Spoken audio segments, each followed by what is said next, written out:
You can't tell the story about hip hop without telling the story about Def Jam. This label set the blueprint for so much of what we identify with hip hop today. The music, the beat making, the fashion, the culture. So much of that originated from the vision that Russell Simmons and Rick Rubin had when they got this whole thing started nearly 40 years ago. And we start from the beginning. What led them to starting Def Jam? What were those early years like, especially as it was this young, independent record label, gaining market share, gaining steam, and gaining validation. And then we talk about some of the big deals that they had, some of the executives and artists that helped make some of their late 90s success possible. But then we also talk about some of the lows. We talk about some of the tension that existed between the co-founders, the identity of what Def Jam is and how it can mean something different. But we also can't have a conversation about Def Jam without acknowledging the more recent legacy of one of its co-founders, Russell Simmons, and the allegations and accusations of rape, sexual assault, and misconduct that have been made about him in more recent years. In this conversation, I'm joined by friend of the pod, Zack Greenburg, and we answer some of these most important questions. Who is the most effective CEO that Def Jam has had? What are some of the most effective and best business moves that the company has made? What are some of those missed opportunities and more? So come join us as we go back and dig deep into one of the most influential record labels in music. All right, I'm back with Zack Greenburg, and we are about to break down a company that's been on the list for a minute. We've been circling this one for a while, so I'm glad we're finally about to dig in to Def Jam. How you feeling? Oh, not too bad, not too bad. I feel like we kind of talked around a lot of Def Jam stories on prior episodes, but there's like a whole bunch that I wanted to get into. So now we have the whole episode to dig. I'm stoked. Yeah, same here. The Cash Money episode we did, we started with this whole question about, was Cash Money the greatest record label of all time? And I think we landed on both of us agreeing that Def Jam was, but the distinction that you made, which I agreed with, was that Cash Money, better business, Def Jam, more influential, greater record label. And I think that'd be a good place to start. From a high level, why do you think that? And then I can share my thoughts too. Yeah, and I think just it's kind of a basic smell test, right? When, if somebody asks you what's the greatest hip hop label of all time, I mean, it probably would jump to maybe you threw out a bunch of names, but I think for most people, Def Jam would be the first name that comes to mind. It's kind of synonymous with hip hop. It was the first big early label. It maintained its influence over many decades. And then you'd probably be like, oh yeah, but also Cash Money. And then you start to go down the list and talk about some other labels. But, I think just like the cultural clout, the longevity, that sort of thing, puts Def Jam up top. But, is it really the better business? I mean, if you look at the numbers that Def Jam ultimately sold for, and we get into that as we go through the episode, Cash Money, I think, has actually gotten a pretty comparable valuation over the years, and maybe bigger depending on when you kind of take the snapshot. Of course, like you don't really hear as much about Def Jam artists not getting paid, so maybe that's part of the better. It's a better business for whom, but there you have it. I mean, I think with Cash Money, it's like a pretty tight focus on a certain sound. Like in the early days, kind of pivoted more. In the recent era, but like you kind of have like more of a through line of what Cash Money is over the years, and Def Jam, I think particularly over the past decade or two has lost some of its identity. It's kind of floating. It's a little bit adrift in the maze of the corporate record infrastructure. But still relevant, and it's got a lot of heritage to lean on. So yeah, I think that's the Def Jam versus Cash Money. I don't know. What do you think? Better business for whom is probably a good place to put it, but I agree with the broader sentiment of, if you're trying to tell the story of hip hop, you're trying to capture the journey, especially once you get past the early years of hip hop's founding and what really helped craft the art form to what it is. And this is, I think, is probably a good place to get into some of the backstory here. Def Jam created what people identify as the modern record label, and its founders had a big influence on what people consider to be hip hop and how people think about hip hop, not just the music, but all of its various extensions. And those two founders, Russell Simmons and Rick Rubin, I think it's interesting to look at what they were doing before Def Jam and how they got to this spot. So, of course, famously, the record label idea comes from Rick Rubin himself, and he's a student at NYU, and he's in his dorm room. He was really interested in rock music and producing and making music, but really wanted to lean into a record label, and he wanted to create his own imprint, and he really identified with a lot of hip hop. But I think one of the things that he said that stuck out to him was a lot of the hip hop at the time was much more focused on taking soul records or taking disco records and then rapping over them. That was definitely a lot of the Sugar Hill record style production, but there wasn't as much of the true beat making, the b-boys, and the style and the aesthetic that was a bit more native to what people think about when you think about hardcore New York hip hop and that type of way, or even things like how a verse leads into a chorus and then you have another verse and then you repeat that chorus again. Something that sounds so obvious, it really wasn't that. And I think that's one of the things that Rubin really helped craft, especially in those early years. Yeah, definitely. And it's just, it's such an unlikely pairing, right? I mean, you have Russell Simmons, who's kind of bouncing around the early days of hip hop, helping elevate some of the early superstars like Curtis Blow, selling fake weed on the side, or so he says. And, like Rick Rubin, who's just like, I don't know, was he a hippie back then too? Did he have the hair and the beard? I don't know. But he was, this hard rocking college student, NYU, like, really into thrash metal and stuff like that. It's kind of a strange mix, but I think that, but like you say, it really, that's kind of the magic that created Def Jam. And it, I think Rick Rubin really did give hip hop a harder edge. And weirdly, I think it came from rock, right? It was that like rock, that kind of like metal sensibility that maybe, kind of took the flashy shine off a little bit of that like sort of early disco rap era, that like the early kind of stuff that Russell Simmons was pushing, and gave it that a bit of an edge, which is funny because, hip hop, of course, originated from the streets in the South Bronx and stuff, but it did have that, that disco element. So in a way, it was like coming downtown, getting the rock aspect added to it that made it musically sound like a little harder edge. And certainly when you start to see like LL Cool J and Beastie Boys, it sounds definitely different from the very disco inflected kind of early hip hop. So odd marriage. It didn't, it was, I think, not the most harmonious marriage all the time, but I think in the way that sometimes that's how you get the best creative work, Lennon, McCartney, or, if you look at, even Jay-Z and Nas over the years, I know they didn't necessarily work together, but like pushing each other to inspiring each other to create better stuff, simply through their rivalry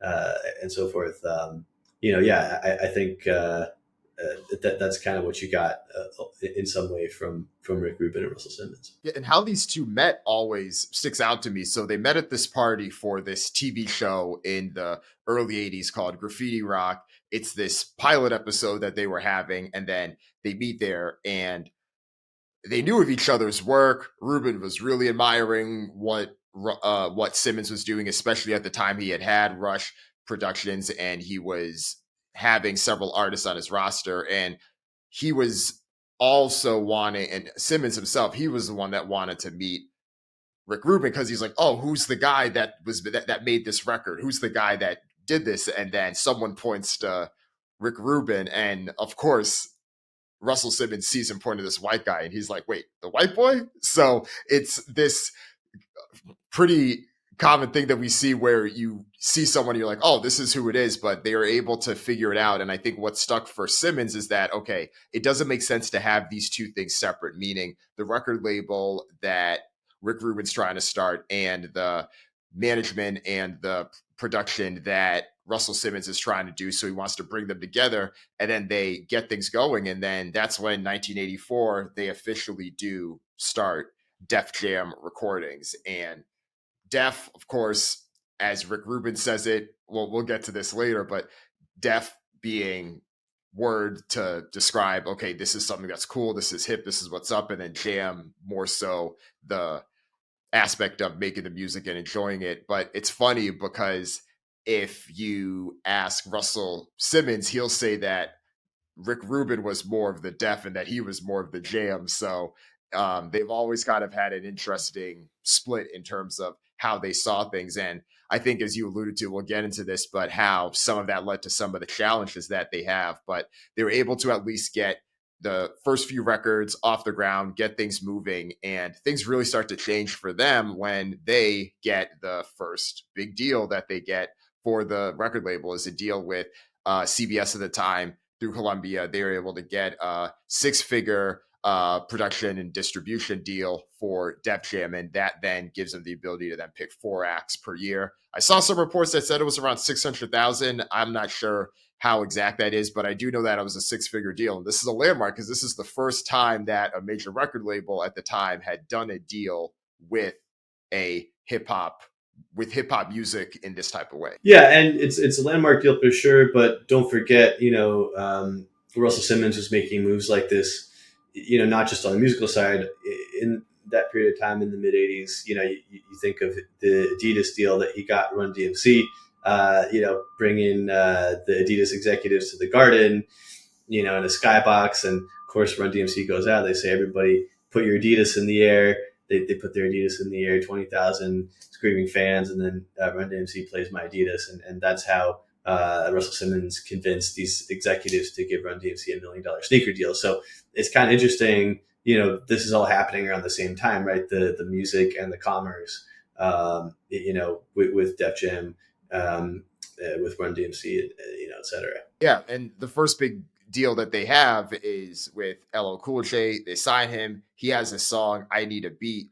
And in a lot of ways, LL Cool J, you talked about this before, but he was the type of artist that they wanted to bring together. He had this vibe where they're trying to push him on to do the street thing, especially with some of the more aggressive records like I'm Bad. And it had a lot of that production style and focus that we're talking about. But he would also do a song like I Need Love. He was trying to straddle a lot of the two of these. And that's why I think now when people always talk about the rappers that would sing and would rap as well, you always got to go back to LL Cool J because of what he was doing, especially at a young age. He was 16 when he first connected with these guys, taking the train up to be able to go connect with them and stuff. So, and at this point, these two are grown men. So it just shows that you have someone like LL Cool J, who's even as recently as now, we're recording this now in September, he performed on the VMA stage a couple days ago, performing many of the songs from this same era that we talked about when he was a teenager. So it's fascinating to see how his career continued since then. And, I think LL, in addition to being a really special artist, is just a really special personality. I say this, in the context of, like, I've interviewed, I don't know, probably hundreds of musicians, met multiple U.S. presidents. LL Cool J is the most charismatic human I've met in my entire life.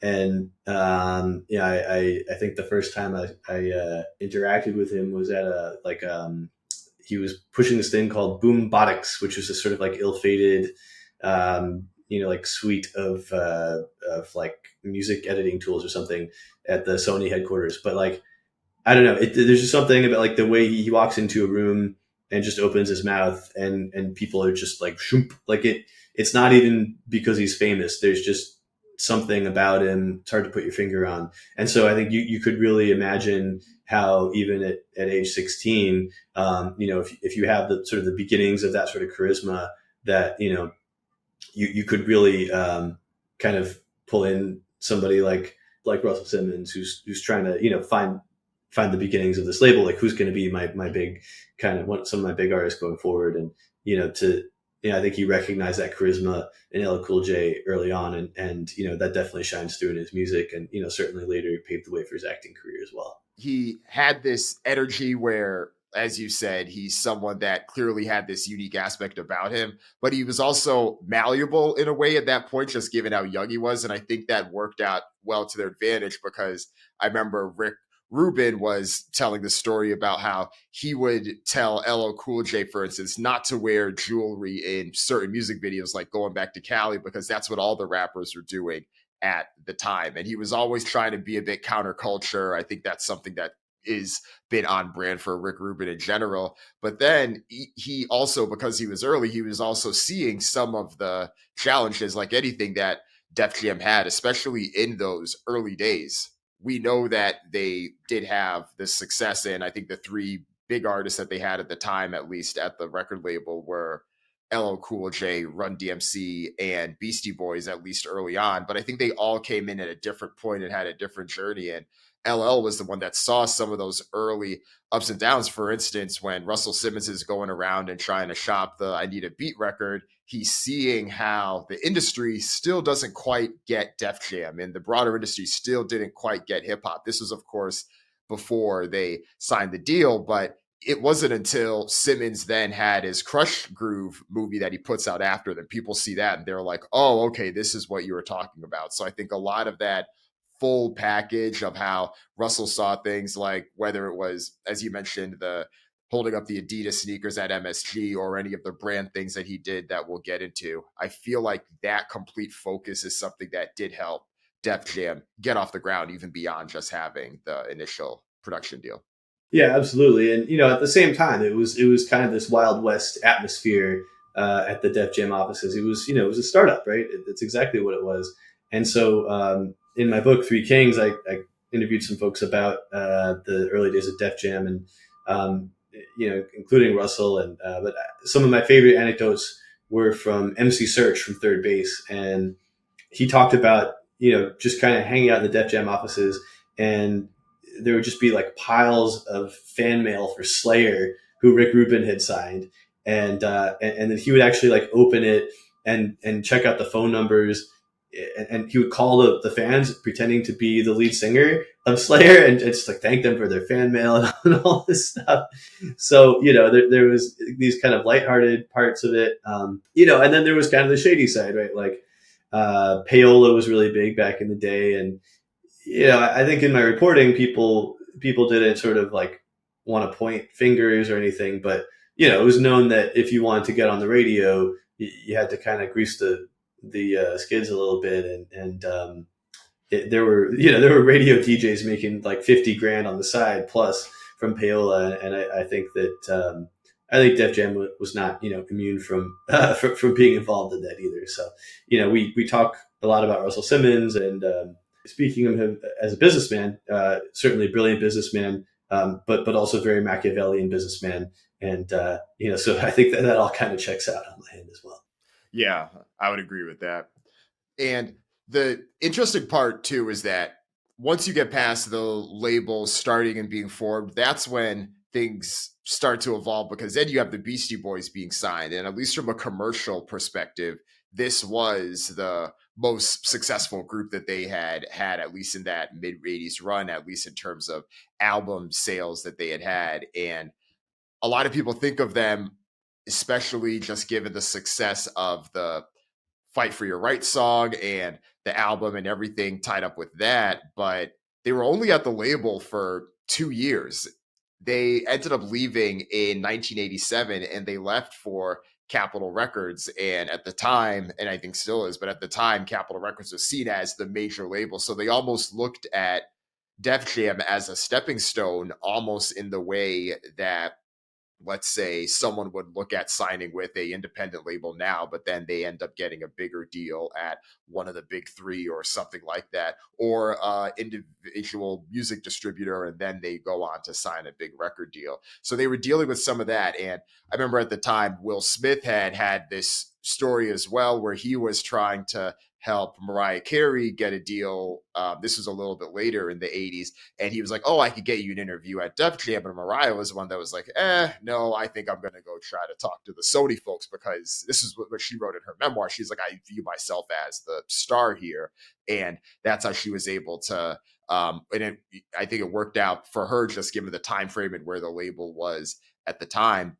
But this was some of the things that they started to deal with. And if you ask the Beastie Boys team or you ask others, this is when they started to see that there was a little bit of a difference in Def Jam in terms of what Rick Rubin had in mind for where he wanted the record label to go, and where Russell Simmons and what Russell Simmons had in mind for where he wanted the record label to go. And it's ironic because at this time, Run DMC is doing its thing, and they have the huge song that they have, the collaboration with Aerosmith, Walk This Way.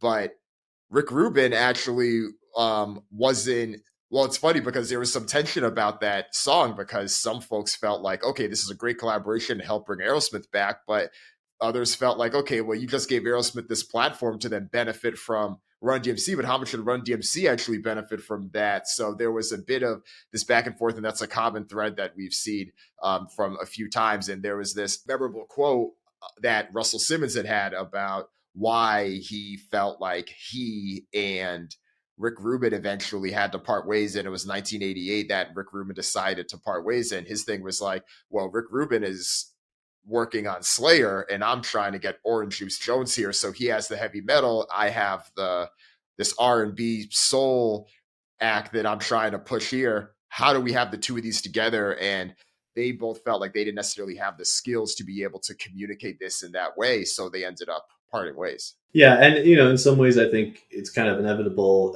When you look at how different they were and what they wanted, but they were together long enough to create that foundation for Def Jam, which really did mix that sort of rock sensibility, the hip hop sensibility, and came up with something like that was kind of its own sound in a way, right? Like when you talk about labels having a particular sound, Motown or that kind of thing.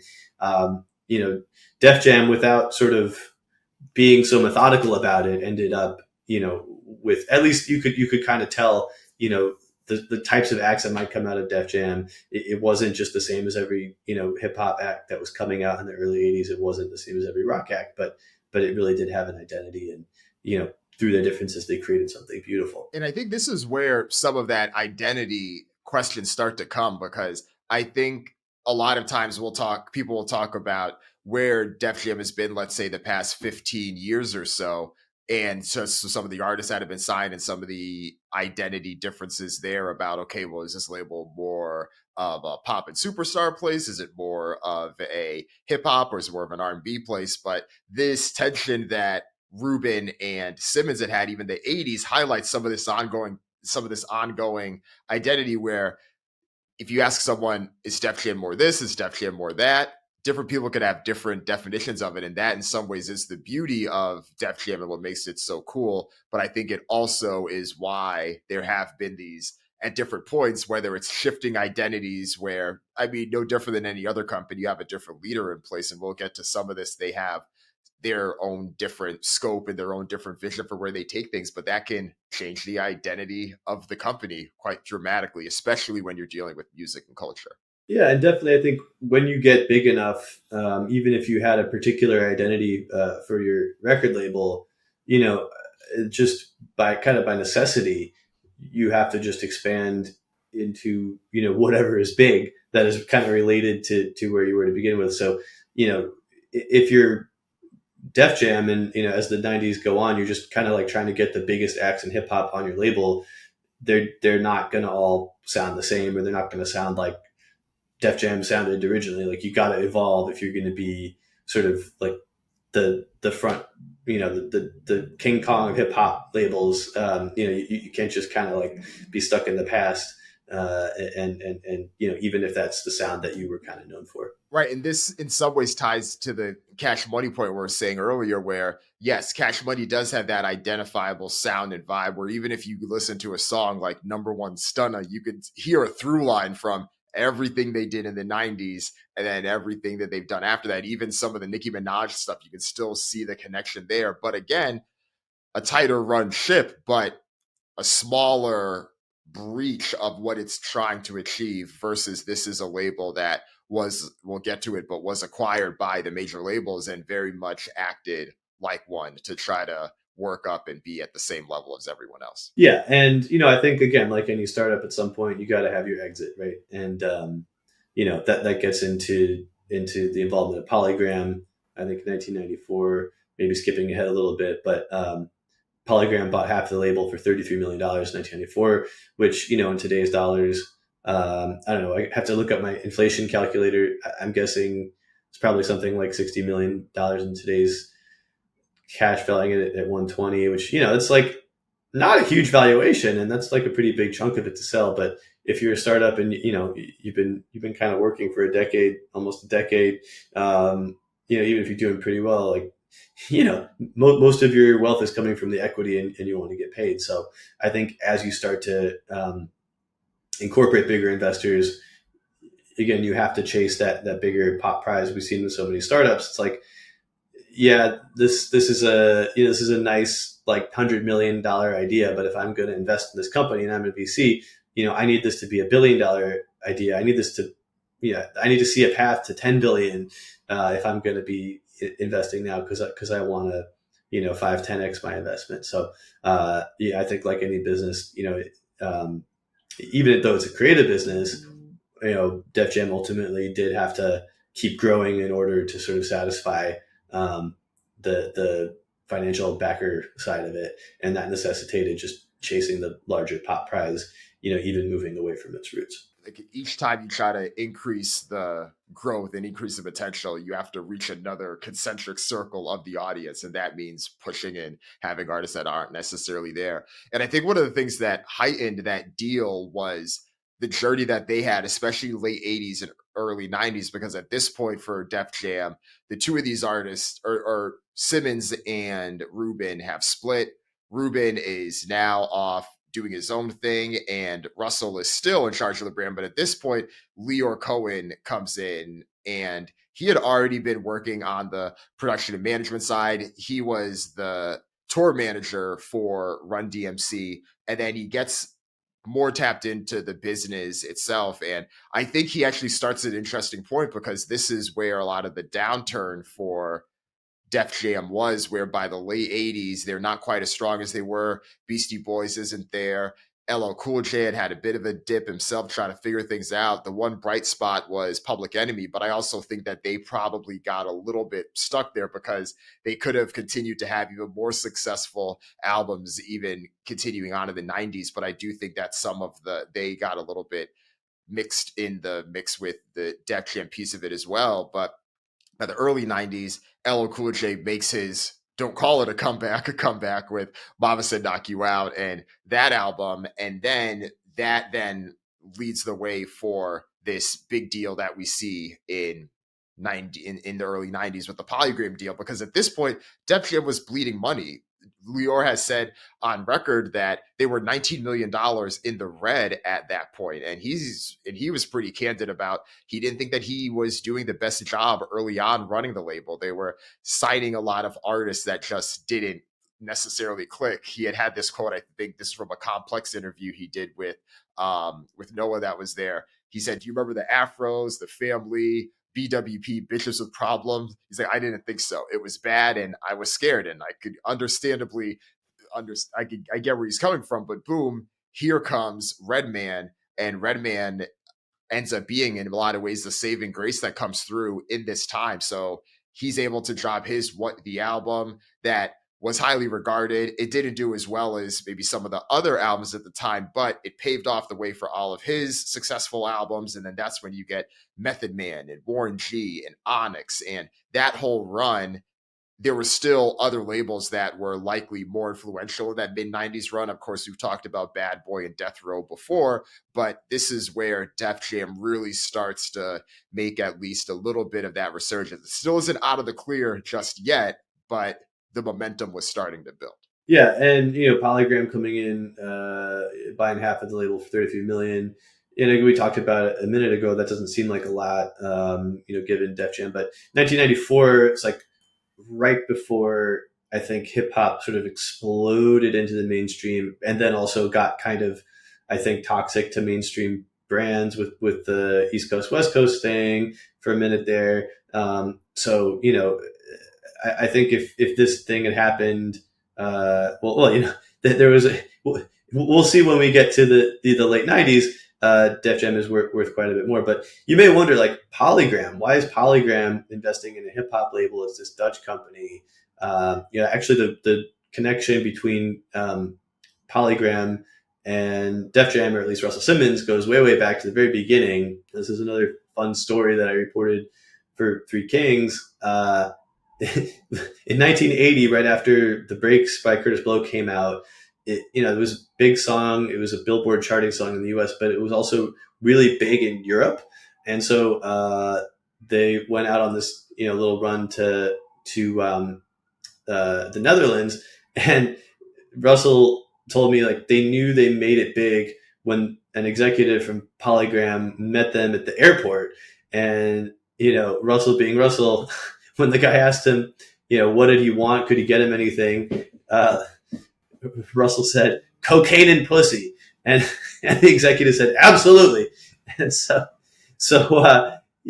Russell at least went way back with the Polygram folks. And, I think as Def Jam evolved into like slightly more buttoned up operation, they maintained their relationship and so I think paved the way, for that deal to go through. But this was not some kind of like random thing. They actually had a relationship dating back almost a decade and a half at that point. So fun little anecdote from the early days, pays dividends later on, perhaps. And I feel like that echoes something else that I had seen through my research about some of the tension that was there even in the late 80s with Russell and with Rick, because Russell had benefited from having these relationships and being able to sell this broader vision and being able to get the big checks to be able to do that. And we saw that with a lot of the multimedia expansion that he eventually had. But with Rick Rubin's initial split, one of the tension points that many people said was that when it came time to have the renegotiations of the contract with CBS at that particular point, Rubin was the one that had wanted to try to take a bet on Def Jam as a company and keep more ownership of the company, take less of the advance up front and see what they could do. Meanwhile, Russell wanted to try to get the biggest advance and the biggest check possible from the distributors. And I think that as well speaks to some of this, because if you're someone that is investing in these relationships with a company like Polygram, who at the time they were investing in Def Jam, but they were also doing stuff with some of the other record labels that were involved with hip hop and Black culture and music, whether it was with MCA and what they were doing with Uptown Records and Andre Harrell and some of the other moves. So there was something to be said for the people that wanted to try to capture this moment, because there clearly are many ups and downs in the industry, and they saw this as one of the high ones, especially for Black culture. But then we obviously understand how important ownership is in music. So that was an interesting distinction that I think carried through, especially since Russell was the one that continued that mentality carried through with a lot of the ways that they made deals moving forward. That's a really interesting point. I mean, we always think about Russell as this, on the business side, this brilliant businessman. And, in the context of Def Jam, Rick Rubin maybe being more of like the bleeding heart, the artist, gonna die for his craft kind of guy. But in a funny way, it was Rick Rubin agitating for what would have been the better business decision. Of course, I don't know what their exact financial circumstances were individually at the time, in terms of who kind of had more to fall back on, or, what have you, what their family situations were. But, but certainly it is a bit of a dichotomy, especially when you think about down the line, Russell preaching, being an owner and having equity, that kind of thing. And I guess Rick doesn't really talk about it that much, or he doesn't, he's not super public. I guess neither of them are super public these days for different reasons, but Rick Rubin has never really, been running around talking about, the merits of equity, and he seems to be more focused on music, but I guess he turned out to be a pretty brilliant business guy as well. Right. Every interview that he's done, even the most recent 60 Minutes one that he had done, he's very much presenting himself as, I am this exacting person when it comes to music. I know what I like and I know what I don't like, and how he just continues that. And even the TV shows and spots that he's been in, he was on an episode of Dave, the Little Dicky show, and he's doing his old Zen-like master thing. And he's like, oh, I have to go to Rick Rubin. I have to go see the master himself to be enlightened. Like, that's the whole vibe of it, right? And he's leaned into that, even though he probably has just as many insights on how to actually run the business side of things. So yeah, I'm sure a lot of this is the branding there.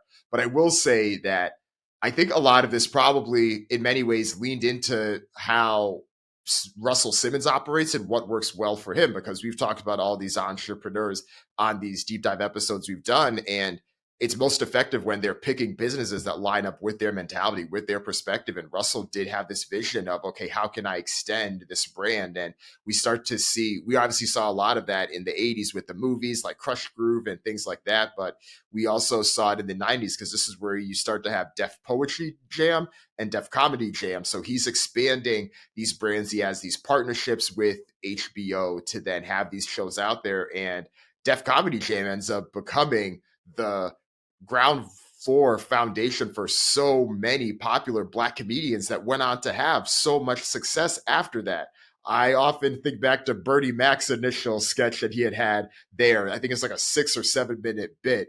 I don't want to repeat the things that he says on it because he could probably get canceled for it now, but it is epic, and it's something that explodes him into a stratosphere. I can remember Chris Tucker on Def Comedy Jam and so many others. And Def Poetry Jam continued its influence as well, even dating back to Kanye West, years later, where he's literally reciting the lyrics to All Falls Down as this spoken poetry. Tell me that ain't insecure.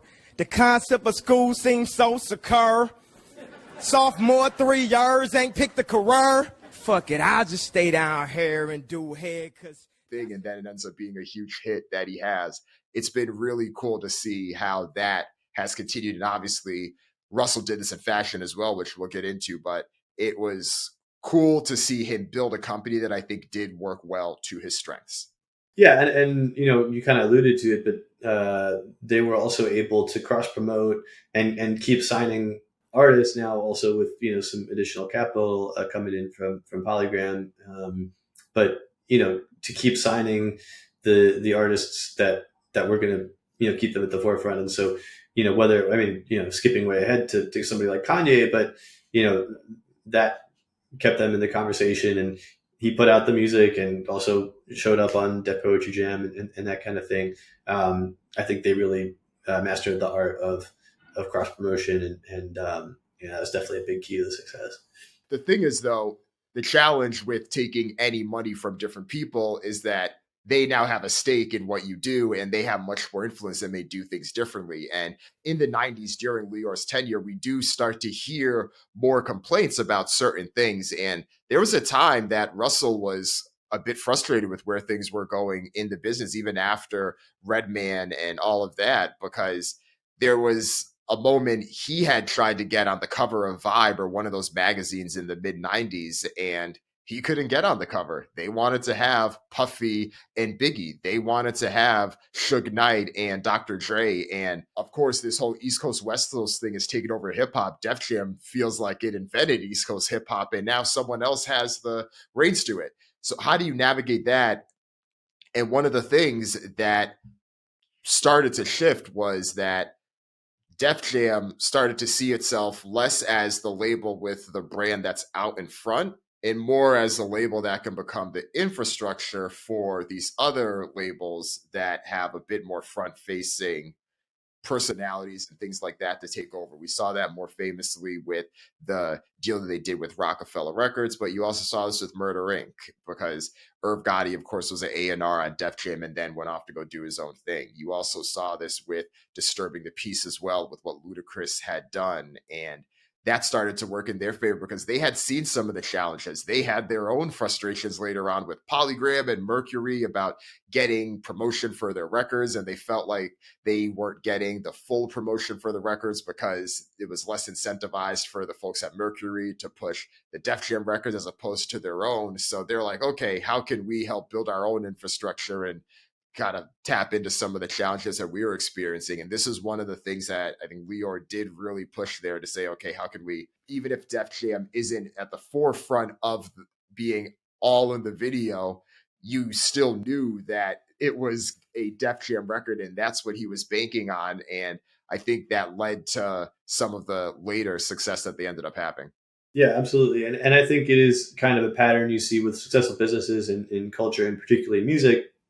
When you have founders who came up in their early 20s and, were really in the mix and could identify who was the next hot act that they had to sign and figure out how to promote them in a really intelligent way. That's one thing. But, when you've been doing that for, almost 20 years, suddenly you're like our age, you're almost 40, and you're just not going to that many shows. And if you're Russell Simmons, by that point, you're worth quite a lot of money, and you're living a very different lifestyle than you were when you were in your early 20s. And so not only do you not really know who's the hot new act coming up, you're not really in a position to even find them or notice them. And you really have to hire people, or, in this case, acquire or invest in other labels that are younger, that do have their finger on the pulse. And so I think that same eye for talent that you had identifying acts, now you have to use to identify other executives, other founders who have that eye for the younger up and coming acts. And, I think Def Jam did that really, really brilliantly. And in fact, many of the executives who came out of Def Jam, you see going on to do that, down the line with, whether it's Lyor or Kevin Liles, going on to do 300, some of the other kind of endeavors. Def Jam was always a really entrepreneurial place, but part of it was spotting the next generation of entrepreneurs who could spot the next generation of artists. And I think that defined Def Jam's success in the 90s. Julie Greenwald's another person you throw in that mix, where had the career there, and then you start to see her just have more success afterward. Michael Kaiser, there was a whole crew of them that were able to do it. It was really fun to see. And in this particular part about the 90s here, this is probably a good place to talk about everything leading up to 1998, both the sale that they had, but what they did leading up to that sale, and how our friend from Yonkers, the late DMX, helped change everything for this label. Yeah, absolutely. I mean, we've talked about this before, but when DMX was at his peak, I don't think there's any artist that has ever been at that level for, sustained that sort of like white hot energy, for like a couple of years. And, I guess you could compare like modern day Drake to it, but there was just something about the intensity. Like DMX burned so bright, even if Drake is, ultimately selling more or something, it was just like he's a little more laid back about it. It's just amazing that DMX was able to maintain that ferocity, in addition to the commercial viability over like those couple albums in the late 90s. So, I mean, the prelude to the big Def Jam buyout is, of course, Def Jam investing in Rockefeller in 1997. They buy a 50% stake. I think it was for a little over $1 million. Great deal for Def Jam. But really kind of brings Jay-Z into the fold there. And so, if, you think about like Jay-Z, starting to become a commercial giant, his first album, obviously Reasonable Doubt, arguably one of his best, maybe his best, depending on who you ask. Second album, not so hot, but then he really kind of hits his stride commercially. You got Hard Knock Life. He's really thriving. DMX is thriving. They're bringing Def Jam, to greater and greater heights. And so, they end up in the situation. So 98 comes around. Russell Simmons is in negotiations with Polygram to sell the rest of the label. Initially, they offer $50 million. He declines it. They go down to $34 million. And then he realizes that they're just trying to, they're just doing the valuation on a multiple of revenue. And so revenue, as opposed to earnings, all you need to do is just sell more music. It doesn't really matter how much you spend on it. So Russell goes to DMX and Jay, and he says, the two biggest artists on the album, can each of you put out another out, like 2 albums in the space of 1 year, so that we can really juice our numbers going into the sale. Both of them do, and they both put out like incredible classic albums, in the span of like less than a year, two of them each. And, obviously they get paid. The number goes up to, Def Jam did a record $175 million in billing. And then in 99, Polygram bought the remainder of the company for $135 million, which was $100 million more than they had offered before this gambit of Jay and DMX. And Russell said, and this is a quote, a direct quote, he said, "We sold it definitely because of those guys, straight as it gets." And interestingly, he said, "I thought DMX was greater than Jay-Z." So there's a little hot take, but yeah, I mean, I think certainly at his commercial peak, I think DMX was selling better than Jay-Z. You could argue, I mean, it's such different styles, but yeah, there you have it. I mean, if it weren't for Jay-Z and DMX, I think that Russell and the rest of those Def Jam execs would have been a lot less wealthy than they are today. And I remember hearing that DMX got a extra $1 million advance to drop that second album that he did in the year, the Flesh of My Flesh, Blood of My Blood. Do you know if Jay-Z got a similar advance? I don't remember. But knowing him, he probably negotiated something different, like some kind of back end thing. I don't know. I'm just guessing, but at the time, I'd probably assume that DMX's advance or whatever he got may have actually been bigger because he was the more commercially successful artist, at least at that particular time. I bet that Flesh of My Flesh, Blood of My Blood, or even his third album, and then they were X, and then there was X, probably sold even more than Jay-Z's Volume 3, which came out at the end of 1999, Life and Times of Sean Carter, because both that went in, and then there was X came out around a month of each other or so. And the numbers were crazy. I know we talked a little bit about this in the Rockefeller episode that we had done, but it's one of those things where, yeah, those guys got the advances, but was 1 million nearly enough? DMX has been on record to say, "Oh, I helped make Def Jam $100 million," and he's not wrong. And I don't know if DMX ever got $100 million, but again, it's part of the deal you sign, and this is why we do see more of these things. But I wouldn't be surprised if this particular instance is one of the things that reinforce things even more for Jay-Z to be like, okay, we did the ownership thing, that worked out well for us, but there's a whole nother level that I need to eventually get to that sees, okay, this is how much the work that I put in, I got this check, but then that leads to this massive sale for more money than I probably would have even imagined at the time. I don't really think that Jay-Z did some kind of backroom deal where he's like, "All right, I'll do it, but you have to promise to make me the CEO of Def Jam in a few years." I don't think that happened, no. But I could envision him thinking like, "Hey, if I do this and make all this money for Def Jam, and I really kind of like show, what I'm capable of doing in sort of like a leadership way, this kind of builds my case for moving up the ranks, not just as a musician, but as a businessman." And, clearly already he was starting to think about how he could expand his portfolio, of course, and we'll get to it in a bit, but ends up being the CEO of Def Jam himself down the line. So, in a way, like, I wonder if this move kind of helped, make his case. I mean, I guess it was different owners ultimately, but that having that kind of foresight was the kind of thing that perhaps could serve you well in your candidacy for such a post in the future. And I think that this deal as well, it helped set up a few things. One, or before I get to that, I do think it highlighted just the way that Lyor was willing to think and push things, because I don't know if everyone that had been in that position probably would have made that same move, because it was unthought of to have an artist drop another album so close at that particular time.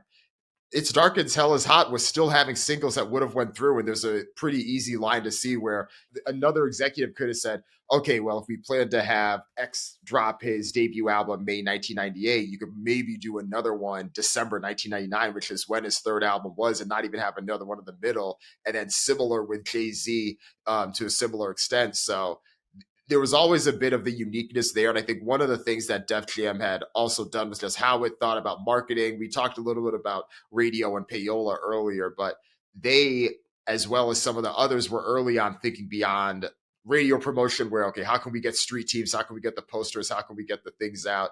And we obviously saw this perfected later on in the 90s with whether it was Loud Records or Bad Boy and others, but they were always pushing things. But I think the big thing about this whole deal is that it restructures things because it brings Def Jam under the Universal Music Group umbrella. And then the Island Def Jam Group forms.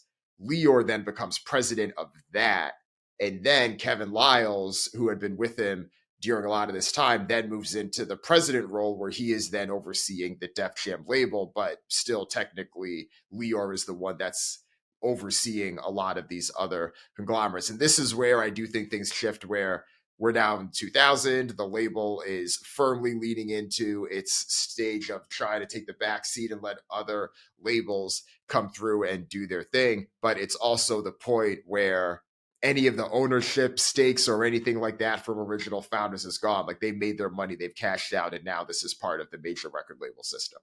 Yeah, absolutely. And, but still you have that Def Jam lineage there, even with somebody like Kevin Liles, who had worked his way up from being a Def Jam intern to being the president within, I think, 7 years. It's like one of the great hip hop stories that is maybe not as well known as some of the artist journeys, but Kevin Liles making his way up in just 7 years. So you got him there. He was somebody who really understood how you could empower artist executives like Jay and Dame to go out and sign the next wave of folks, and and to really embody the strategy that Russell had started a couple of years before the big sale.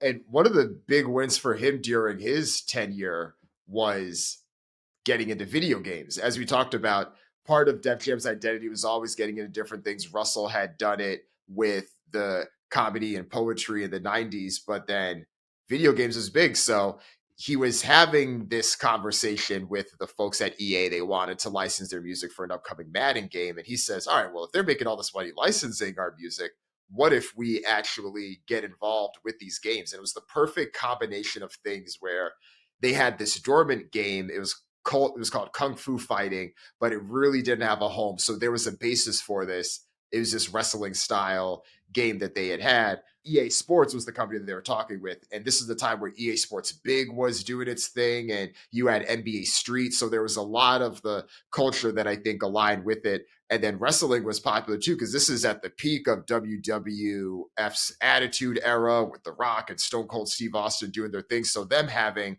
this wrestling game was big, but they had 8 months to do it.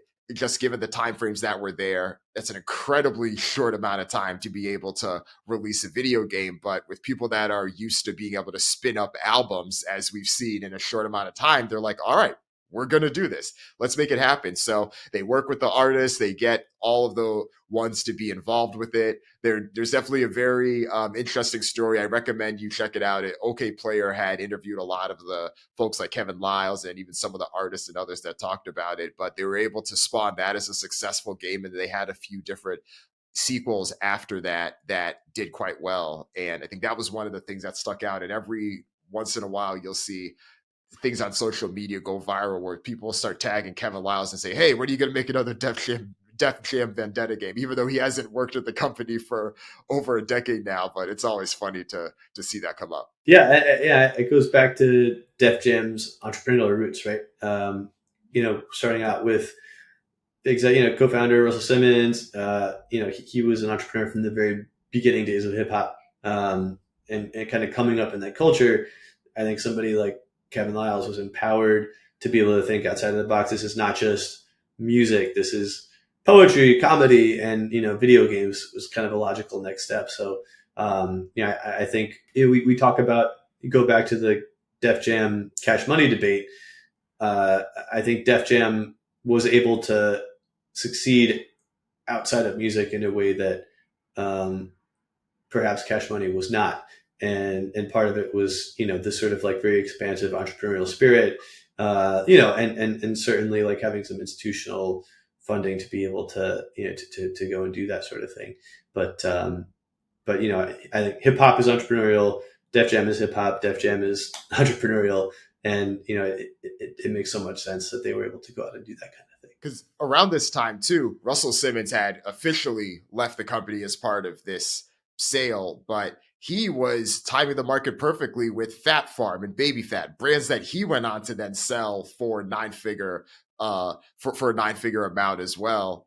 He timed that well, so he was already leaning into this. We started to see his brother and the whole family have more TV shows and things like that. So they were doing the thing. They were checking all of the boxes.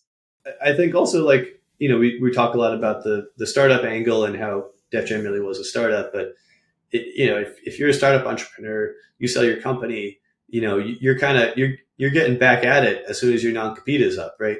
And or maybe, and I don't know the specifics of it, but if you have a non-compete in music, you could just go right into into fashion or whatever the next thing is without having to wait. So and I think Russell Simmons, if Def Jam is an entrepreneurial company, so much of that DNA comes from Russell, and you kind of can't help going on to create the next business. He's always got his eye on what he can conjure up that is different from but kind of ties back to the original business, to the heritage of something like Def Jam. So that all does kind of square up. Right.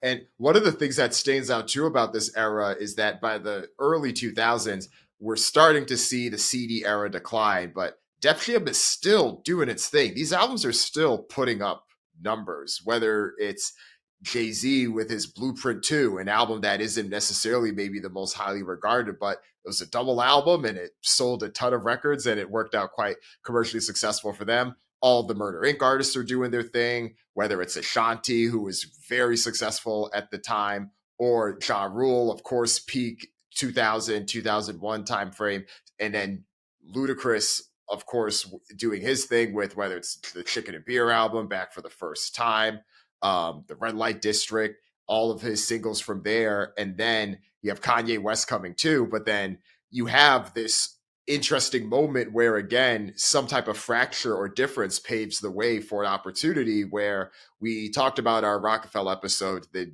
Jay-Z and Damon Dash split. With part of that split, it was Dame Dash that went off and he had Rock for Life and was starting to do his own thing, but he had Cam with him as well. But then Jay-Z's the one who eventually becomes the CEO of Def Jam. And this was a big move for him.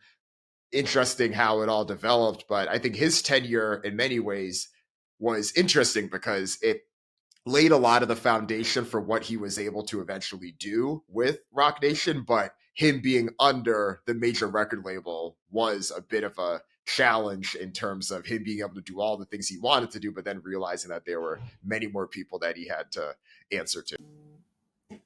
Yeah, I mean, it was kind of a fascinating time, 2003. Jay-Z's at this kind of crossroads. I think he just started dating Beyonce. He was, kind of moving into a zone where he was no longer just seen as a hip hop act, but he was kind of looking to the broader culture. And, I think there was some rumor that he and Beyonce were going to go start something at Apple together. There was some thought that Edgar Bronfman wanted to bring him over to Warner, maybe to work with Lyor Cohen, who was going over there. But in the end, there was this kind of game of musical chairs when Lyor left. And I think L.A. Reid got bumped up a spot to take Lior's place. And then Def Jam and L.A. Reid brought Jay-Z on to run Def Jam. And part of the deal was because there were other labels, including Warner, that wanted him to be an executive. I think part of the deal was that they dangled some control of his masters, in addition to, I think it was a $10 million a year deal. And, so he goes over. And of course, awkwardly then, Def Jam buys out the rest of Rockefeller for like $10 million. So suddenly Jay-Z is just like Dame's boss, because now he's at the company. They're running the company that just bought out Rockefeller. And so they, this kind of like finalizes their split. They go their separate ways, like you say. Although for a minute he had the Dame Dash Music Group or something within the greater Universal umbrella, and that lasted like 5 seconds, and before he went on to do his next thing. So, I think this really the Jay-Z Def Jam era is the beginning of his transition from mostly artist to mostly businessman, and I think he gets like mixed reviews for his tenure. And I think there's some question as to who deserves credit for the successes, and Kanye and Rihanna and Rick Ross, and I think it depends who you ask. But at the end of the day, Jay-Z presided over, I think, an extension of relevancy for Def Jam at a time when it could have really started to decline. And by kind of overseeing that period of time of Kanye and, Rick Ross and Rihanna. I mean, I think, you could say LA Reid deserves credit for them. You could argue that, Kanye wouldn't have really been a recording artist anyway if it weren't for Dame believing in him. There's a lot of cooks in this particular kitchen, but I think, certainly transitioning from being mostly an artist to mostly an executive isn't easy. And the fact that Jay-Z was able to do it and be a part of that kind of success is, certainly a credit to him. It's like rookie quarterback in the NFL. Jay-Z was an executive before with Rockefeller, but it was a totally different dynamic. And running a company like Def Jam, that's you're in the league, man. And to have any kind of success off the bat like he did, I think, it speaks volumes to him, but also to Def Jam, kind of like seeing that ability in him. Like, obviously now we look at Jay-Z, he's this billionaire many times over. It would be obvious that you should hire Jay-Z to run your record label, but it was probably a little less obvious at that point. And, so credit to the decision makers to put him in that position. It really is such a completely different job, to echo what you were saying there. Running Rockefeller Records is more so Jay-Z is the big artist that we have. How could we structure the releases around that? But how can we make sure we give everyone else an opportunity to have different people featuring off of each other? And in some ways, there's harder aspects because you may be running a business that's independently, especially if you only have a production deal. But running one of these houses under a major record label, you're looking over the release schedules, you're managing this broader P&L, you're trying to manage up and deal with these stakeholders, you're trying to compete with this other label who's also in-house with you as well, but you're all trying to essentially compete under this broader Universal Music Island Def Jam group as well. There's a lot of politics at stake, but there's a lot of challenges too. And one of the quotes that stuck out, Jay-Z had done this interview with Rolling Stone shortly after he left the position, and he said, quote, "I told Def Jam, how about this idea? Instead of spending $300 million to break 4 acts out of 57 at the time, he said, why don't you give me a credit line and I'll just do things. I won't make music. I'll go buy some headphones or I'll go buy a clothing line and just be part of the culture." But the money scared them off because they're not used to thinking in that way. And he's absolutely right, because that isn't how, at least that type of record label was doing things. The closest you saw to this was what we talked about in our Interscope conversation, where you have Jimmy Iovine and he's able to use Interscope as a testing ground and as many ways an incubator for what Beats by Dre led. But it's very different for the founder of Interscope to be able to do that under that same umbrella, and the influence that he had at the time is a little bit tougher. Even though it is Jay-Z, it isn't Russell Simmons that had been doing this for several years, and it's just been up and up and up. Not all of these record labels are treated the same under the major record label system, and I do think that part of that was him running up against the wall and seeing them do things like they're still pushing these legacy acts from the 80s and waiting on their releases, and a lot of that didn't necessarily work from that perspective. But again, I think he was able to see a lot of the vision for what he did want to do with Roc Nation, because that's where a lot of these same things he mentioned now, he was actually able to do, and even in different iterations of that with different companies and different things over the past 15 years. Yeah, and I think it's important to note, all of the corporate shenanigans, going on in the background here, right? It's no longer just Def Jam is under Polygram. Now you have a merger. There's this whole reshuffling, buyouts and everything. And suddenly Def Jam is under the Island Def Jam umbrella, which is, I think Def Jam is under the Island umbrella, which is under the Island Def Jam umbrella, which is under the Universal umbrella, which has all these other labels and blah, blah, blah. And, it's like a very complicated Republic on this side, Universal. Yeah. And suddenly you're just kind of, lost in the shuffle a little bit, and you don't really have the ability to just go and do something like Jay-Z was saying. You can't just go buy a headphone line. That's exactly what he said. Like, he would have done something. He wanted to do something like Beats, but he was just not empowered to do that under this sort of corporate umbrella, series of corporate umbrellas, if you will. And I think I think that entrepreneurial heritage that Def Jam started out with, like any startup, at some point, if you get bought up in like layers and layers and layers of corporate oversight, it just becomes very hard to do things in an entrepreneurial way. And I think that speaks to frustration, and I think that it is what really led to Def Jam being not quite as relevant as it had been in the past.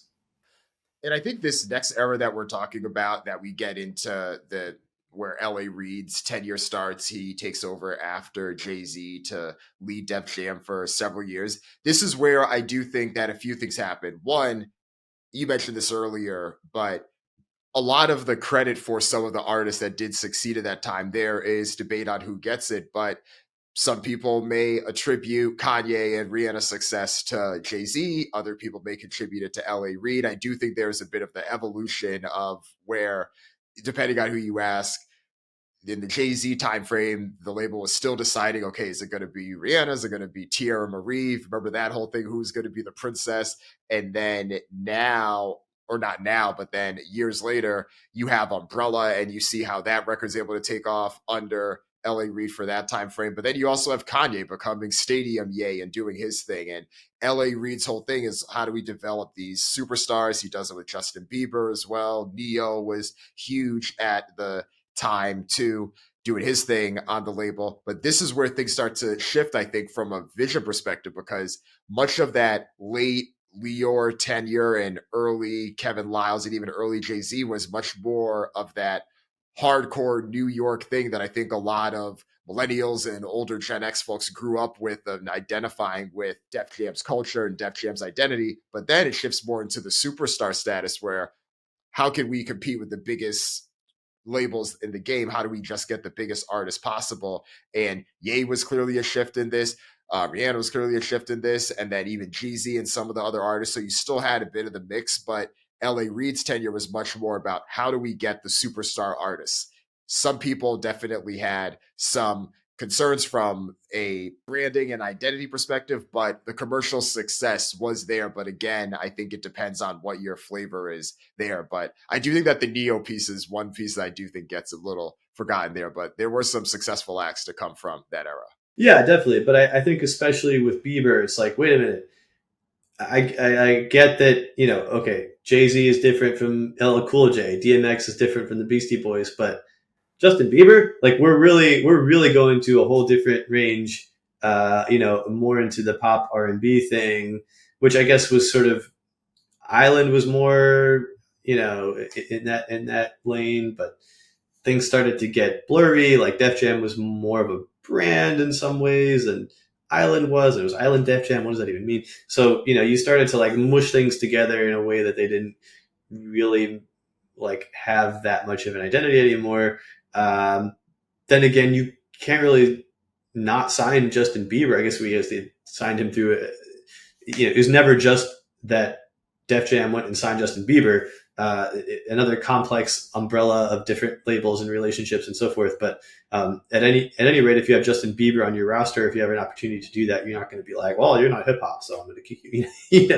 You do what you can, and you lose your identity a little bit along the way. But yeah, I mean, I don't think you can fault Def Jam for sort of going in that direction when you have the chance to do it.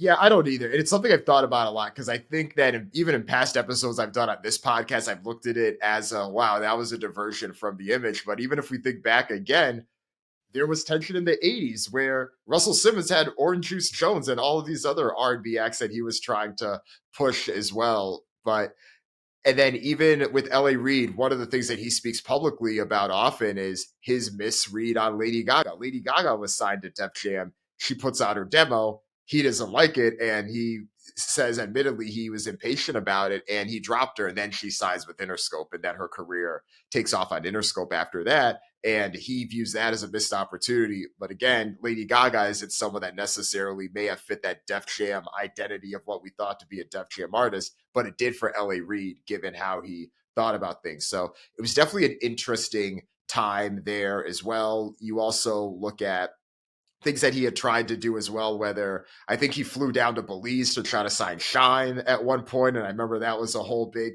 media thing. So it was an interesting era, and I think a lot of people do have different opinions about it, but it's a fascinating one in this record label's history. Yeah, and with the Lady Gaga aspect, of course, she just got signed by a different Universal label ultimately, right? And I think it was Akon who's like, "Yo, Interscope, you should pick her up." And I think she was initially signed through his Interscope imprint, which was like, and so it's just reshuffling under the same umbrella, and people talk about it like it's very high stakes, but it's the same people getting rich off of it either way, ultimately at the tippy top. It's this whole, like, the labels want to create the inner competition where even if you're running Def Jam is competing with Interscope no different than it's competing with Atlantic Records to you as the label head, but you're all owned by the same team, right? Right, and like you're definitely not going to get into a bidding war with another label under your same umbrella.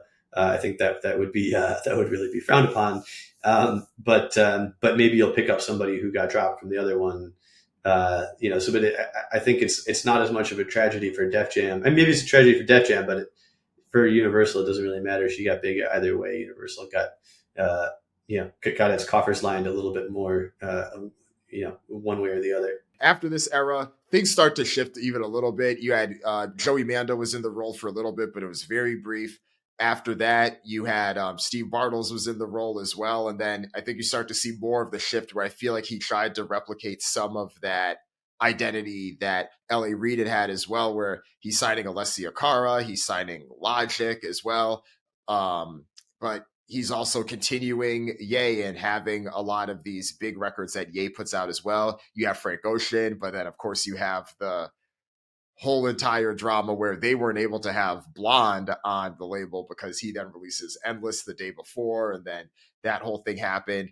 And then after that, you had Paul Rosenberg, who some of that probably shouldn't have been in that role to begin with, just because I think that this was around the time when you had a lot of people that were already multi-hyphenates doing their own thing. And he had Eminem. He was never going to give up having Eminem as well. But someone that I think was much more focused on how do I do the artist manager role? How do I work that to be as well as I can? And I don't know if, again, looking over P&Ls and looking through different schedules and things like that was necessarily something that he had focused on there. And then more recently, you have Tunji Balagun from RCA that had done a lot of the mix of both R&B and hip hop as well, that I do think speaks a lot to the identity that Def Jam has had over the past 15 years or so. And he's still early in his tenure, but it's been very interesting to see how these different instances have lined up and got us to where we are today. I do think Def Jam, in a way, when you have Jay-Z as your, if you have Jay-Z running your label, you do feel some kind of pressure to have a name, with every subsequent hire. But as time has gone on, I think the executives running the show have been a little bit less famous, and you kind of got to juggle. Do you want a name or do you want like a bean counter?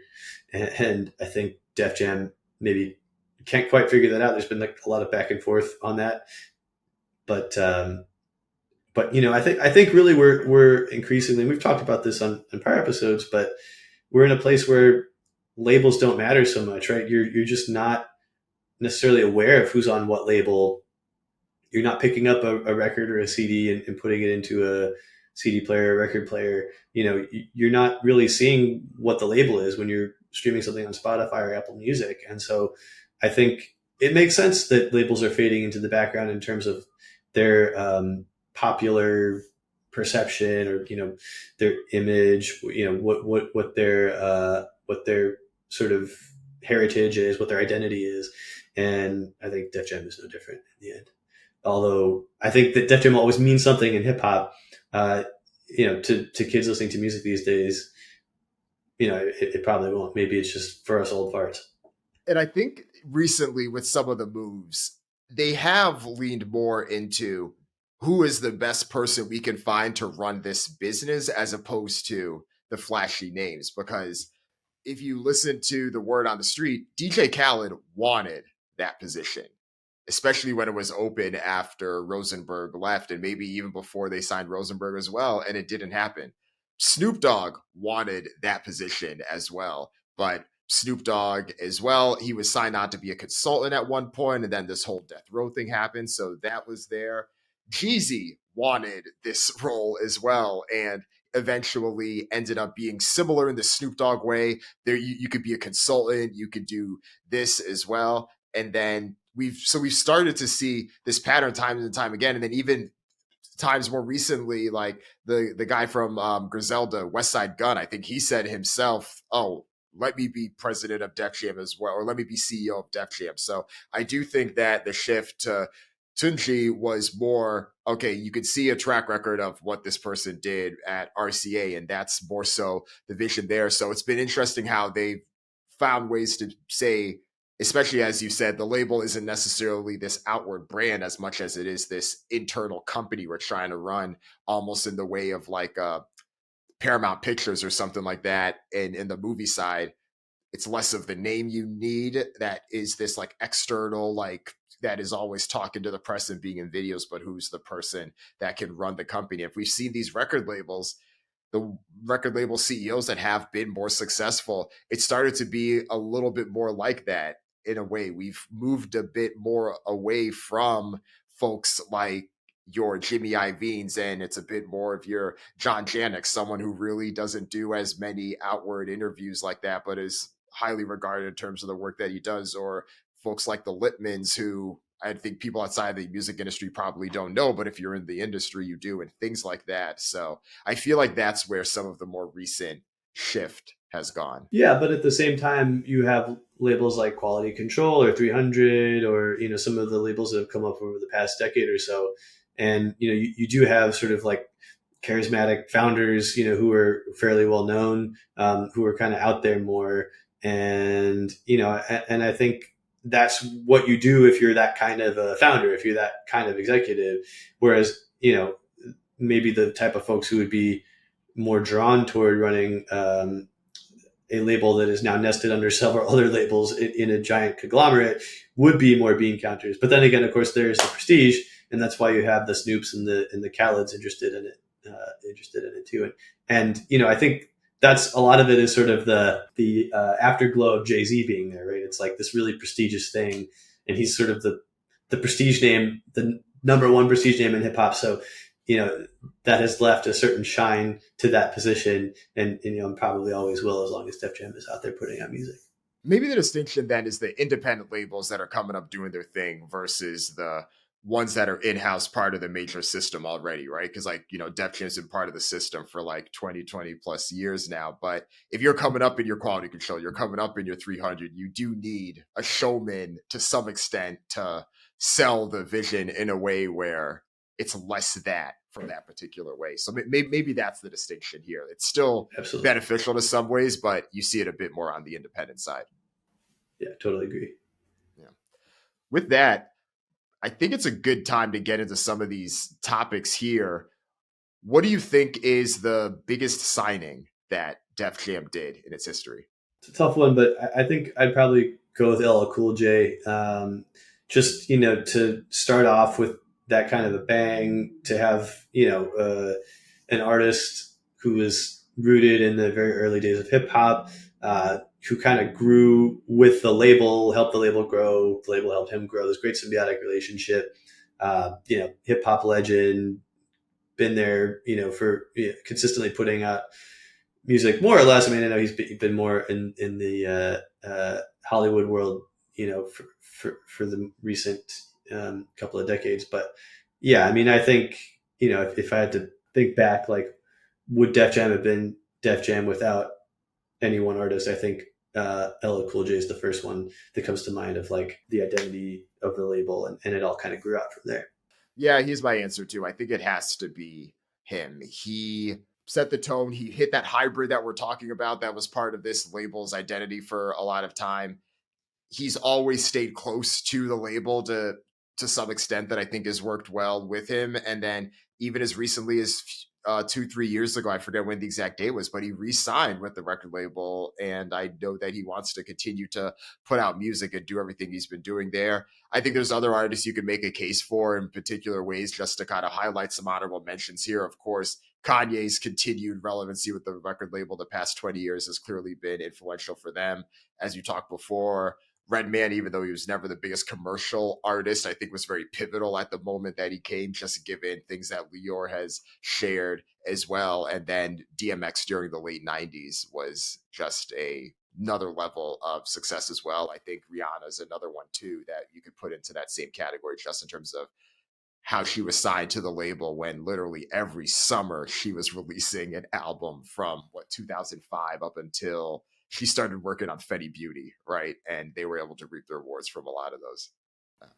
Which Def Jam CEO did the best job? Oh, well, I was going to say this one's kind of, I think the obvious answer is Russell, because if he didn't kind of get it off the ground, then none of the rest of the stuff would happen. That's kind of a boring answer, but that's my answer. No, you could own that. I hear that. Yeah, it's like the LL answer is like maybe a little bit boring. You could make a case for others, but if you kind of don't start the thing, if you don't have the idea for the thing, give the thing the identity, it's not going to be so easy for anybody else to come on and do a good job with it later on either. The case for Russell, with the number of reasons, is that one of the reasons why people have so many strong opinions about what Def Jam is or should be is because of how he was able to build things, how he was able to craft things with his vision, and what Def meant, whether you put it in front of different things, and how he's able to extend the brand. So I get that. The one I'll say, and I want to preface this before I get into mine, because I reached out to a few people who I respect in the industry to get their opinion on this same question. Everyone gave me a different answer. And it's fascinating because I think it highlights a lot of this topic where people have a different idea of what Def Jam is or what Def Jam should be, depending on who you ask, depending on what era they romanticize and all those things. So that's one thing that stuck out to me, and people that know the business and were in it. And my answer is Lyor, because I think he was able to see the record label in so many iterations. He was able to see it in its downturn and take over in its downturn, and being able to help bring the label back from that, especially when you're $19 million in debt, is huge. I think he was also able to see, how do you get this independent label, kind of like we were saying a few minutes ago about QC and some of these others now, how do you get this independent label to then be something that you can then sell for 9 figures and have multiple sales, where you have the initial Polygram deal, and then 5 years later or 4 or 5 years later, you have the UMG deal. And even just the thought around pushing X and pushing Jay-Z as hard as you did to say, hey, these are the two artists. This is what the street needs. Let's run this back and let's maximize this from a business perspective, because you see that this company is doing things on revenue multiples instead of other metrics. There's other people that I think you can make a case for, but I think he's the guy. So yeah, it's hard to invent something, but it's even harder in some ways to reinvent something. And he certainly did that, right? I mean, it could have gone a totally different way if he hadn't kind of pulled it back from the brink. And yeah, I mean, certainly he got a lot a bigger number, for that deal than, I guess it was Russell still running the show with the Polygram deal the first half in '94, or was that Lyor too? I don't know. Anyway, did you remember? Yeah. Oh, so with that, Lyor was the CEO of the company at the time, but Russell was chairman, so he was still quite involved at the time. Even to go from selling half of it to 33 million to selling half of it for 133 million, 135, whatever it was, all under your own tenure. I mean, that's like quite an evolution. So good point on that one. Yeah, hard to argue. I was thinking about asking you who was the least effective, but I said no. We don't need to that's right. this. We can leave that where it is. Yeah. This question, who was the most influential for each decade? I guess we already did that in the 80s, since we both said LL Cool J was the most important signing there. But who would you give it to in the 90s? Oh, DMX, definitely. I mean, again, it was a pretty concentrated period of time, but just like that level of concentration lyrical firepower and just intensity, and I think really driving even more than Jay, driving that sale number. I think I got to give it to DMX. How about you? I mean, we probably may be similar on these, but yeah, it has to be him for those same reasons. 2000s. 2000s. I think I would go with Kanye. Okay. Right, because that was like basically all of peak old Kanye happened under Def Jam. And, I think both in terms of him being the evolution of Def Jam's identity, what it was building up to, obviously not so great right now, but really like, I think Kanye perhaps being the most significant artist of any genre of the past, 20 years. I mean, he's certainly in the conversation. Kanye's a good answer. I think I'm going to give mine to Rihanna, and I'll give it to her because once she started, it was consistent, it was reliable, it was there. I would have to check the sales numbers to see how well Good Girl Gone Bad did compared to Graduation, for instance, because I think those were both the same year. But I think those are the two strongest ones you had that decade by far. And this is probably where it gets more interesting, though. What would you say for 2010s? I mean, I guess you kind of have to say Bieber. He wasn't like somebody who just came to the front door, Def Jam signed him. This is kind of complicated umbrella. But, if you're listing him as one of your big artists, it doesn't get much bigger than Justin Bieber. And, even though he didn't really quite match the Def Jam identity, he was super significant, sold a ton of records.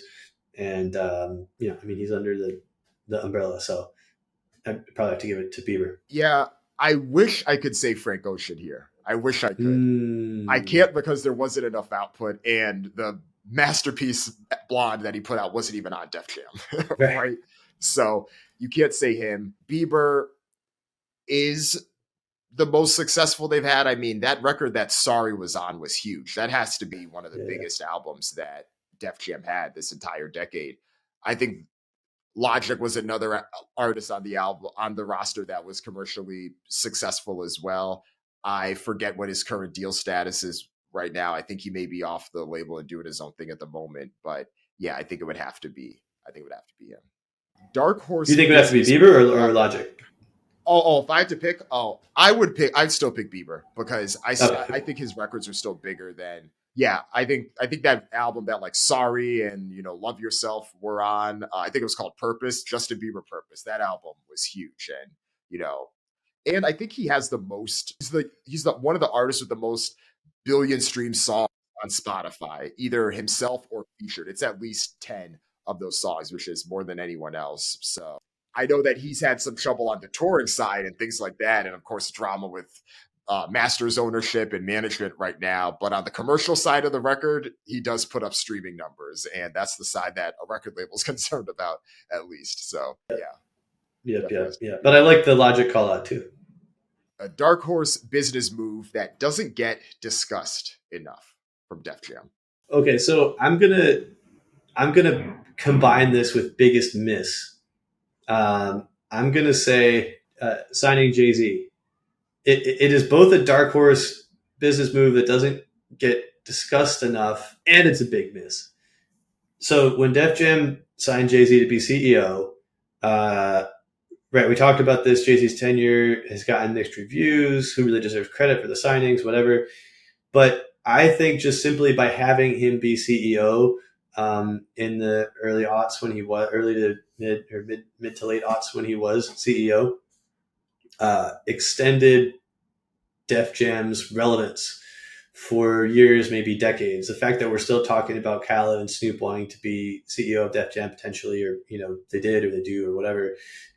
Again, I trace that back to Jay-Z, and as long as you have A-list artists kind of craving that position, it means that there's still a shine from when he was there.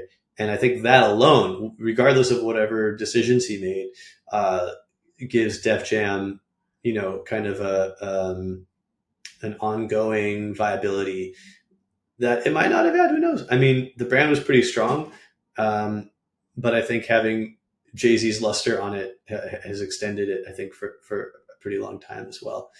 At the same time, I think that was the biggest miss kind of came with hiring Jay-Z as a CEO and, not really empowering him to do the things that he wanted to do. And if you look what he did right after, like you said, he started Roc Nation. He went to Live Nation, a touring company, to do it. He could have totally done that through Def Jam. He could have really, pioneered a model within the Def Jam umbrella, within the Universal umbrella. Maybe not pioneered, but he could have extended the model where the 360 model, you get a piece of the touring. You're doing other things. You're doing something like a Beats by Dre. And if they had really empowered him to do it in the way that Live Nation has, which is, do a joint venture, give him a credit line, and the resources to really put his genius to work. I think it could have been a whole different story for this next chapter of Def Jam. That's a good one.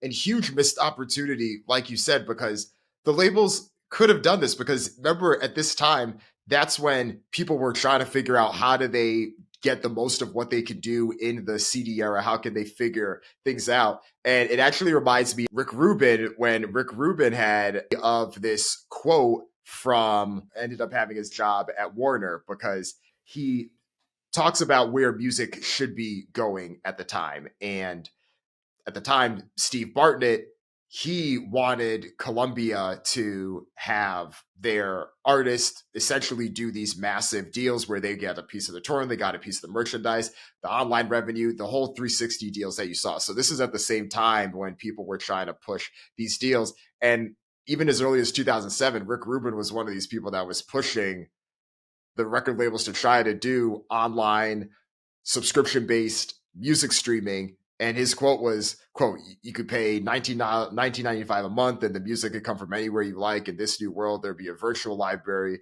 that we could access from your car, cell phone, from your computer, with your television, anywhere. The iPod will be obsolete, but there would be a Walkman style device you could turn your speakers and say, hey, now I want to listen to Simon and Garfunkel, and the service can have demos, bootlegs, etc. And the industry will grow 10 times the size that it is now. So that's a quote that he was saying then, and people thought that he was crazy. Remember, Steve Jobs didn't think that Steve Jobs was against music streaming as a paid service. But I highlight this because at the time, the other popular sentiment was pushing these 360 deals. And the only reason, or one of the main reasons that Live Nation had done this 360 deals, because the record labels were coming in on their corner trying to take a cut of theirs. So they're like, okay, well, Madonna, you too, you want to have a big deal? I think the first big one they had was with Madonna for her 9-figure deal. And then they do the one with Jay-Z. So the record labels, just based on where their thought mindset was, obviously streaming was something they weren't even, music streaming, a subscription service, they thought, Rick Rubin was crazy at the time for pushing it. But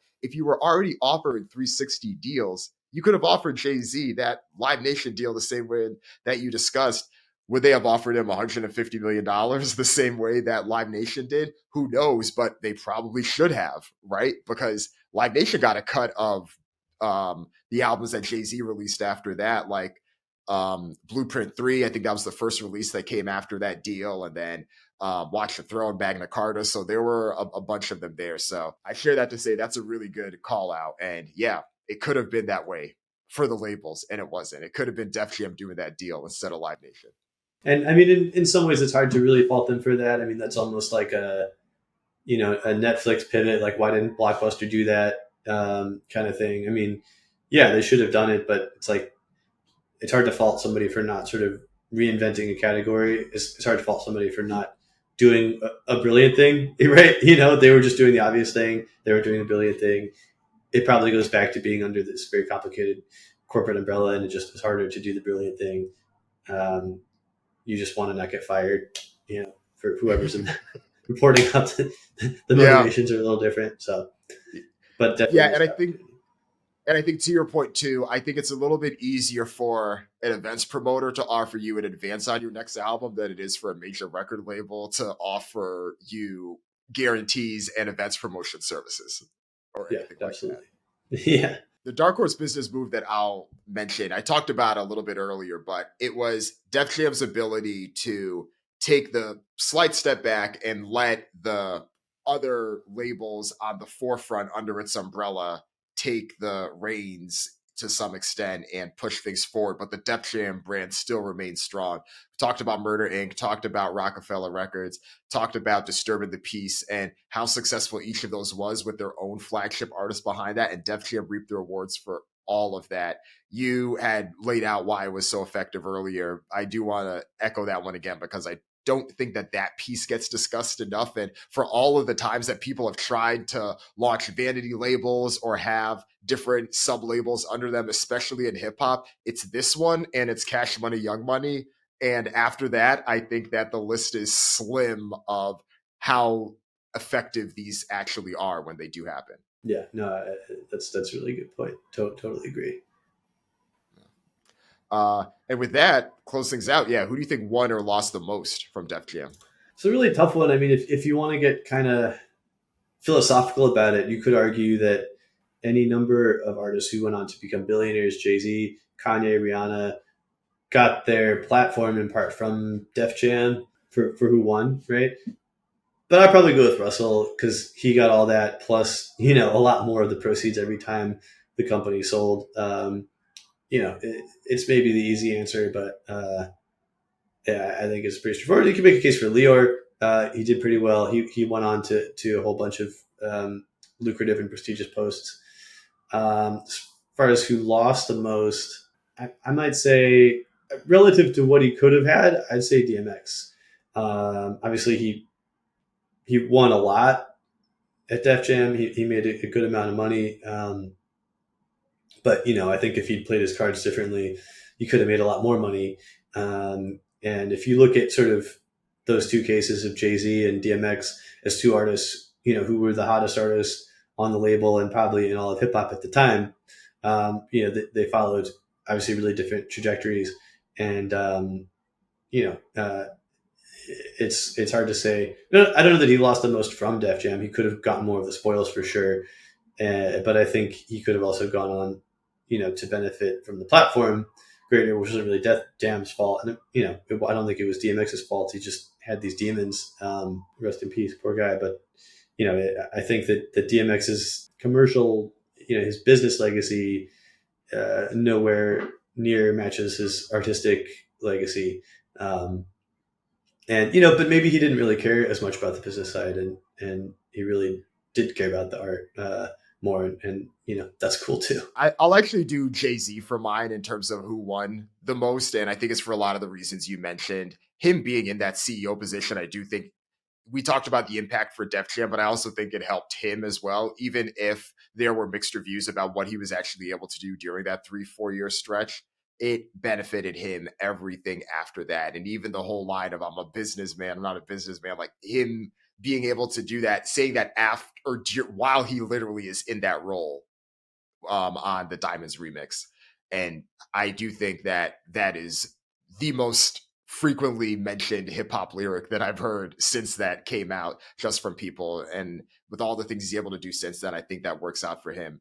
The person that I think lost the most, this is dating back to earlier in the conversations, but I do wonder how things could have looked different for the Beastie Boys because they have this but they have this stretch where Fight for Your Right and they're doing their thing there. They switched to Capitol Records. I don't know if their career necessarily was quite as successful, but then they do have this late 90s moment with Intergalactic and those whole and the album that song came from.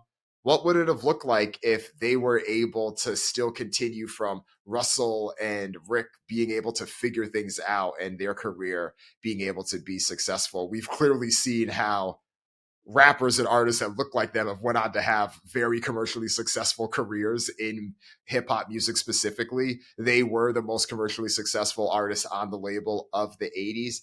I don't think they ever quite recaptured that again, even though Intergalactic was a popular song. So I think they're the ones that, even though I think they're highly regarded, especially within New York and hip hop and Def Jam circles, I don't know if they quite reached some of that potential that they probably could have had. Yeah, I think with Intergalactic, they were really poised to come back, into this huge sort of mainstream success. And, they were following obviously in this long line of white artists profiting off of black music and sort of like being more palatable in some ways to mainstream white audiences.